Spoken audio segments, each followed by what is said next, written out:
अशोक खरात याच्या विरुद्ध नाशिक आणि नगर जिल्हा या दोन्हींमध्ये मिळून एकूण 12 गुन्हे दाखल झालेले आहेत, ज्यामध्ये अशोक खरात आरोपी आहे.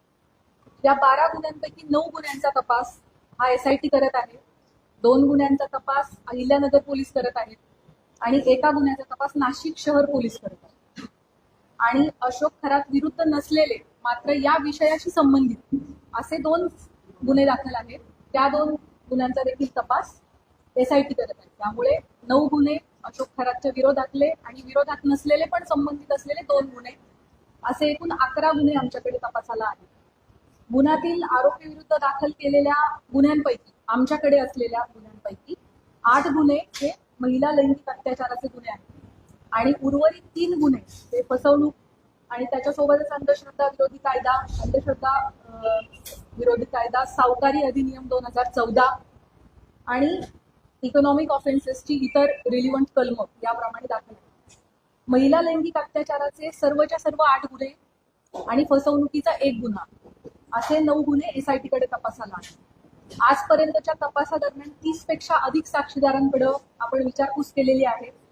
साक्षीदारांकडे आणि पीडितेंकडे आपण जी चौकशी केली त्यातून आरोपी हा पीडित व्यक्ती आणि कुटुंबाच्या श्रद्धेचा गैरफायदा घेत होता, त्यांना भीती दाखवत होता, खडे, चिंचोके, रुद्राक्ष, पूजा विधी इत्यादी गोष्टींच्या माध्यमातून त्यांच्याकडून पैसा उकळत होता, महिलांना स्वतःकडे दैवी शक्ती असल्याचं भासवत होता, त्यांच्या कुटुंबियांच्या मृत्यूची भीती दाखवून त्यांना बदनामी करण्याची धमकी देऊन त्यांचं लैंगिक शोषण करत होता. त्याच पद्धतीनं ईशानेश्वर मंदिराच्या परिसरात अंधारामध्ये हातचलाखीनं स्वतःकडे दैवी शक्ती असल्याचं भासवून समाजामध्ये सातत्यानं अंधश्रद्धा पसरवण्याचं कामही करत होता असं आपल्याला निष्पन्न होतं. महिला अत्याचाराच्या संदर्भाने दाखल 8ही गुन्ह्यांमध्ये पीडिता आणि त्यांचे कुटुंबीय हे अतिशय धाडसाने समोर आलेले आहेत आणि त्यांनी फिर्याद दाखल केली आहे. त्याच्यामुळेच आपण आरोपीवरती कायदेशीर कारवाई करू शकत आहोत. आपल्या सगळ्यांच्या माध्यमातून मी आवाहन करू इच्छिते की या महिलांनी लोक काय म्हणतील या भीतीनं अन्याय सहन केलेला आहे आणि आता अतिशय धाडसाने कुटुंबाला विश्वासात घेऊन त्यांनी गुन्हे दाखल केलेले आहेत. त्यामुळे त्यांची ओळख उघड न करणे, सोशल मीडियावरती त्यांचे व्हिडिओज न पसरवणे, आपल्या मोबाईल्समध्ये असे व्हिडिओ न बाळगणे हे आपल्या सगळ्यांचं नैतिक कर्तव्य तर आहेच, पण त्याचबरोबर माननीय सर्वोच्च आणि उच्च न्यायालयाचे देखील तसे कठोर निर्देश आहेत. त्यांची ओळख गोपनीय राहणे आणि त्यांच्या खाजगी बाबींची सार्वजनिक चर्चा न होणे हे त्यांच्या मानसिक आरोग्यासाठी आणि त्यांचं धैर्य टिकून राहण्यासाठी अतिशय गरजेचं आहे. आणि म्हणूनच न्याय संस्थेनं वारंवार absolute ban on identity disclosure अशी भूमिका ठेवलेली आहे. अशा केसेसमध्ये पोलिसांच्या पत्रकार परिषदा बाबतीत देखील मर्यादा निश्चित करण्यात आलेली आहे. पीडितेच्या गोपनीयतेचा भंग ज्या समाज माध्यमातून झाला आहे अशा प्लॅटफॉर्मवरून ती माहिती हटवण्याबाबत न्यायालयाचे निर्देश आहेत. पीडिता किंवा कुटुंबियांच्या मुलाखती घेण्यास बंदी आहे. अंतिम निकाल येण्यापूर्वीच आरोपीच्या प्रतिष्ठेला हानी पोहोचवणारे आणि माध्यमांद्वारे चालवणारा खटला, ज्याला आपण मीडिया ट्रायल असं म्हणतो, अशी परिस्थिती निर्माण करणारे किंवा केवळ तर्कवितर्काच्या आधारित वार्तांकन टाळावे असे निर्देश देखील माननीय उच्च आणि सर्वोच्च न्यायालयांनी प्रसारमाध्यमांना दिलेले आहेत. कलम 72 BNS लैंगिक अत्याचाराच्या पीडितांची ओळख उघड करणाऱ्यांना शिक्षेस पात्र ठरवते. अनुच्छेद 21 भारतीय संविधान पीडितेचा जगण्याचा अधिकार, गोपनीयतेचा अधिकार आणि प्रतिष्ठेचा अधिकार यांचे संरक्षण करते. जुलै 2025 मध्ये मद्रास उच्च न्यायालयाने एका महिला वकिलाचे तिच्या संमतीशिवाय चित्रण केलेले खाजगी स्वरूपाचे फोटो व्हिडिओ तात्काळ 48 तासांच्या आत काढून टाकण्याचे आदेश दिलेले होते. अशा प्रकारची सामग्री रोखणं हे राज्याचं कर्तव्य आहे असं न्यायालयाने त्यावेळेला अधोरेखित केलं होतं. SIT कडे असणाऱ्या गुन्ह्यांमधील पीडितांचे आक्षेपार्ह व्हिडिओ जे आहेत ते प्रसारित झाले होते त्याच्या एकूण 4650 लिंक्स SITच्या सायबर टीमने, आपली जी टीम आहे 24 लोकांची, यामध्ये 4 लोकांची सायबर टीम आहे. या सायबर टीमचं पूर्ण वेळ कर्तव्य हे होतं की प्रत्येक काही मिनिटांनी काही नवीन अपलोड झालंय का ते शोधणं आणि त्याला रिपोर्ट करणं. सो आपली ही जी SITची सायबर टीम आहे तिने महाराष्ट्र सायबरच्या मदतीने आतापर्यंत 4650 लिंक्स या डिलीट करून घेतलेल्या आहेत. त्याच पद्धतीने सोशल मीडियावरती आक्षेपार्ह पोस्ट पुन्हा पुन्हा टाकणाऱ्या एकूण 451 अकाउंटला कायमस्वरूपी काढून टाकण्यात आले. पीडितांचे आक्षेपार्ह व्हिडिओ प्रसारित केल्याप्रकरणी आतापर्यंत 2 गुन्हे देखील दाखल झाले आहेत.